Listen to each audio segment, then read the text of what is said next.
তোমার বাপের যে জমিটা আছে না সেটা বিক্রি করে দেনাগুলো শোধ করে দাও। কি বলতেছো তুমি এটা? এই সুদের টাকা শোধ করার জন্য তো আব্বা একবার আমার টাকা দিছে, সেই টাকা দিয়ে তোমাকে গহনা বানাই দিছি। আর এই টাকা এখন লাভে আসলে হইয়া 5 লাখ দাঁড়াইছে। হ্যাঁ তো কি হইছে, গয়না বানায় দিছে বেশ ভালো কথা। এখন তোমার ব্যবসার কাজে লাগবে, এর জন্য জমিটা বিক্রি করে দিতেছো। না, এই মিথ্যা কথা কইতে পারবো না আমি আব্বারে। চাইলেই পারবা। আরে ওই সাইডে মা আব্বা থাকে, এখন ওই সাইডের জমি যদি বিক্রি করে দিই তাহলে মা আব্বা থাকবে কই? এই তুমি কি বোকা? হ্যাঁ, ভালো একটা বৃদ্ধাশ্রমে দিয়ে দিবা, মাসে মাসে কিছু খরচ দিয়ে দিবা, হয়ে গেল। কেন বাড়িতে রাখি, আমার ঘরে রাখি, তাহলে বলি ওই পাশে জমি বিক্রি করে দিয়ে আমার বাসায় এসে থাকুক। না কেন, বাসায় থাকলে সমস্যা কি? না, তারা এখানে থাকতে পারবে না। আর তারা যদি এখানে থাকে আমি আমার বাপের বাড়ি চলে যাব।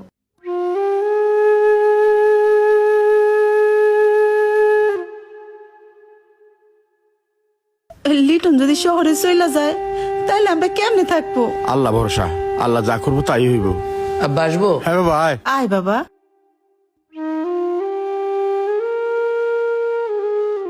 আব্বা খাওয়া দাওয়া করছেন আপনারা?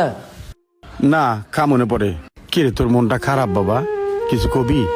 আব্বা, ওই রায়হান ভাইয়ের কাছ থেকে 3 লাখ টাকা নিয়েছিলাম বাড়ির জমি কেনার সময় সুদের উপরে। এখন সেই টাকা লাভে আসলে 5 লাখ হয়ে দাঁড়াইছে। হুমকি দেওয়া গেছে একটু আগে বাড়ির উপরে যে টাকা যদি 1 মাসের ভিতরে না দিতে পারি মামলা করবে। এ বাবা, এটা কি করি তুই? আমি না মাঠের জমিন বেচা তোর টাকা দিছিলাম। ওই সময় যে টাকাটা দিছিলা ওটা তো আমি একটা কাজে নষ্ট করে ফেলাইছি। এটা কি কয় বাবা রে?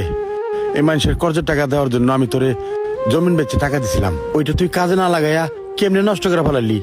বাবা লিটন, তুই কোনো চিন্তা করিস না। তোর দাদি আমারে 2.5 ভরি স্বর্ণ দিছিল, আর তোর নানি 2 ভরি স্বর্ণ দিছিল। এইখানে মোট 4.5 ভরি স্বর্ণ আছে। এগুলা বিক্রি করলে তোর ঋণ পরিশোধ করতে পারবি। তুই চিন্তা করিস না বাজান। না মা, তোমার শেষ সম্বলটুকু তুমি আমার জন্য নষ্ট করো না, আমি অন্যভাবে ম্যানেজ করে নিব। আমি আর ভুল করতে চাই না। এইটা কি কস রে বাজান? আমার শেষ সম্বল আর কি? তুই তো আমার সম্বল। তুই যদি ভালো না থাকস তাহলে আমি স্বর্ণ গয়না দিয়ে কি করুম? আমার স্বর্ণ গয়না লাগবো না। তুই যদি ভালো থাকস এইটাই আমগো শান্তি, কি কও? হ, তোর মা ঠিকই কইছে। তোমরা আমারে মাফ কইরা দিও। তোমাদের সাথে যে অন্যায়টা করতেছিলাম মনে হয় না এই অন্যায়টা করলে আল্লাহ কখনো আমারে মাফ করতো। কি কস বাজান? কি এমন অন্যায় করছিস তুই? আছে আব্বা, আমি অনেক বড় অন্যায় করতেছিলাম। আমি তোমাদেরকে ছেড়ে কোথাও যাব না। আচ্ছা ঠিক আছে বাবা, তুই যাইস।